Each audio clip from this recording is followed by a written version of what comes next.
How to set Spotify song as caller tune. Hello everyone, welcome to another tutorial. In this video, I'm going to be showing you guys if it is possible to set a Spotify song as your caller tune.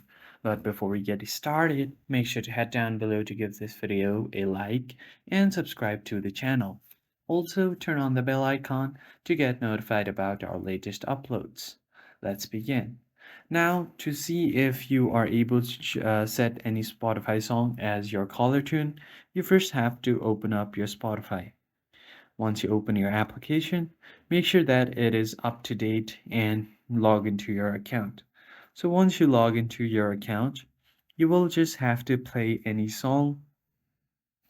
And once you get to the song, all you need to do is to tap on the three dots at the top right corner.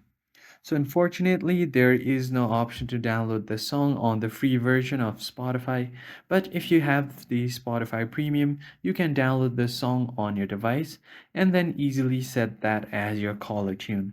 But on the free version of Spotify, the download option is not available. So if you want to set this as a caller tune, you will have to subscribe to the premium. And that's pretty much it for this video. I hope you found it helpful. I will see you on the next one.